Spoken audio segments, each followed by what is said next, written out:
Hey, what's up guys, it's Sledgehammer here. Welcome back to the channel, man. And in today's video, I'm going to be talking about why Modern Warfare 2 2022 failed as a game. This game had a lot of potential going in, and it was going to be regarded as one of the best Modern Warfare games of all time because of how we were in Modern Warfare 2019 and where we were at the time. But this game ended up being a huge failure, and I'm going to be talking about why it did, what they did right, what they did wrong, and overall just get my full thoughts on the potential of this game and how Infinity Ward failed this game. So yeah, if you guys want more videos like this, let me know in the comments below or drop a like. And if you guys are new to the channel, make sure you guys subscribe as well. But yeah, let's get right into it, man. Yeah, so the first thing that I really remember when Modern Warfare 2 2022 was announced, the fact that like it had Warzone 2 with it. And the biggest thing that I remember from Modern Warfare 2's launch was that Warzone 2 was coming, and that Warzone 2 is going to be better than Warzone 1, and that Warzone 2 was basically the main focus of the game this year. It wasn't going to be, you know, multiplayer like how it usually is. And I feel like the main focus being Warzone 2 really shifted how the game was going to be perceived, and not even perceived, but like it was going to show like the fact that Warzone 2 was the main staple of the game and the selling point, the main selling point of the game. I think it showed how the game was actually going to be shaped out to be, and it was really going to shape how the game was going to be designed and stuff.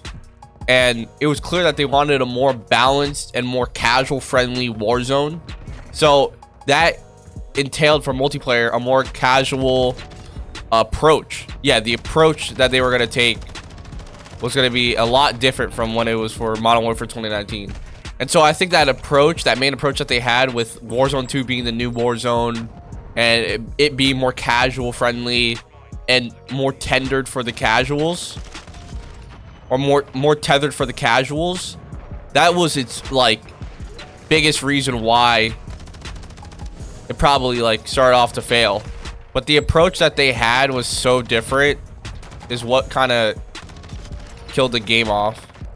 But with that approach, like, it really shaped out how the game was going to be and how the game was going to be led and designed. They were so strict on how the game should have been you know, designed and fixed and all that stuff. And so when it comes to fixing the game, Infinity Ward is notorious for being very strict and very not very loose, I would say. And also skill-based matchmaking was a huge issue. But with Infinity Ward being so strict on their like own design philosophy and all that stuff, it really like didn't help that the game had so many problems, so many issues. But yeah, with Infinity Ward being so strict on their own policies and like their design philosophy, they didn't want to change a lot of things. They didn't want to change the movement at first.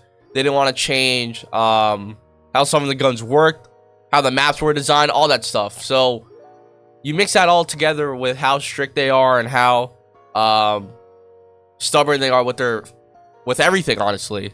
It just wasn't a good mix for Modern Warfare 2.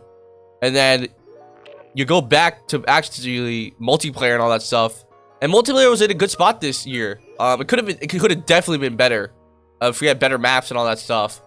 But I think the reason why multiplayer succeeded more than Warzone 2 was because of how much they didn't do. And also another reason why I think multiplayer did better than Warzone 2 this year for this Call of Duty is because multiplayer people have been experiencing this kind of treatment for years, man.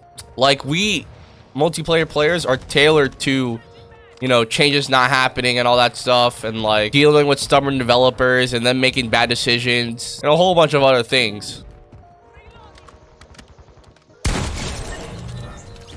Nope, I'm not playing against that. I'm switching up playing Infected so I can focus more on this video. But multiplayer players have been experiencing this kind of experience that Warzone players have not. With like stubborn developers, bad decisions being made, guns not being nerfed, mechanics not being as good as they should be. We've been dealing with that for years now.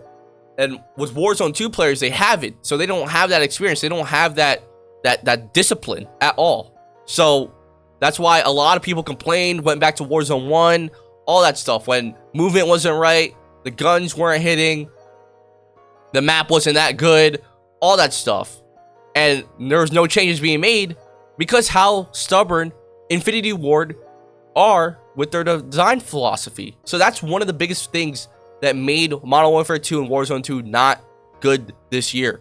And another thing that really, you know, held back Modern Warfare 2 for the multiplayer side is the meta guns. The meta weapons were always the TAC 56 and the Vaznev. There was never a change or shift in competitive Call of Duty at all.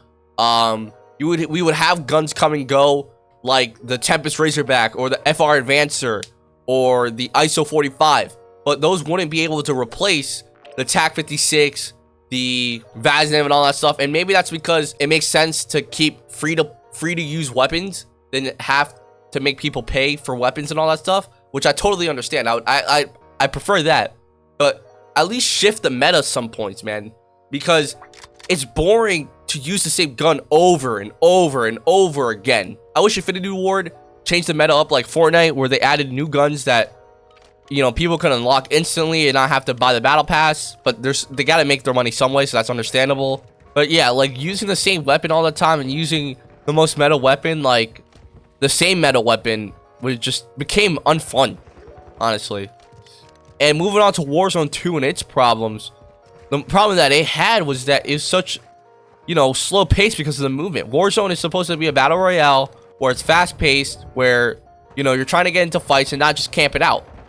That was the biggest problem with Verdansk. But the biggest problem that Warzone had was the movement, the maps and all that stuff, and how frequently they were being released and how good they actually were. And also like the spectating aspect of it. A lot of spectating YouTube channels really went back to Warzone 1 and all that stuff. Also, another problem that they had was that they didn't make any significant changes that actually helped out the game. They didn't make any movement changes. They didn't do any of that stuff. Like the changes that they were making early on for Warzone 2 did not help out the game at all, man. But yeah, Warzone had a plethora of problems with it, man. And honestly, for the casual base, even the casuals were not liking it. So I don't know why Infinity Ward thought it would work out. That was the biggest thing. They thought everything would work out, and that since it's Warzone, people would adapt. Sometimes you don't have to change whatever is already right and whatever is already good. And so with the mix of how strict and stubborn Infinity Ward is as a company with their design philosophy, and how bad Warzone 2 and multiplayer were at the start of Modern Warfare 2 and Warzone 2's life, it just, with all that mixing together, it just didn't help out anyone, bro. So throughout the game's life cycle for both games, you know, the problems started stacking up. Players were getting mad. Players were moving to other games and all that stuff. And so when Infinity Ward decided to make a change, a movement change, it actually kind of helped them. And that's why I feel like the later seasons for Modern Warfare 2 and Warzone 2 are actually better than the beginning. Because we have all this movement, like the slide that I'll show off now. We have increased time. We have more health and all that stuff in Warzone. Some guns were really nerfed and shifted. And even though we had the same meta guns from, you know, multiplayer, for Warzone 2, that was a completely different situation. Guns would come and go and all that stuff. And so it was actually really good for Warzone 2. But outside of it, for multiplayer, it was not good. But there was just a plethora of problems for the game. It just took too long to actually get fixed. And I think that's the biggest downfall for Modern Warfare 2 and Warzone 2. How long it took everything to get fixed, for everything to change positively. And Infinity Ward, with their stubbornness and all that stuff, that's what caused Modern Warfare 2's failure. Their own stubbornness and own philosophy to the design is what made Modern Warfare 2 fail. It wasn't the players. It wasn't, you know, it wasn't just one thing. It's all a bunch of things that all started from how stubborn they are to their own design philosophy and changing it, all that stuff, and their philosophy to the game. So that's why Modern Warfare 2 and Warzone 2 failed. But yeah, I hope you guys enjoyed. That's my take on why Modern Warfare 2 and Warzone 2 failed. I hope Modern Warfare 3 is a good game. I can't wait for that. But yeah, I hope you guys enjoyed the video. Make sure you guys drop a like, subscribe, do all that stuff, and let me know what you guys think of my opinion, man. I would really like to hear why you guys think Modern Warfare 2 failed or succeeded. So yeah, it's been your boy Limbo. I'll see you guys next Friday. Peace.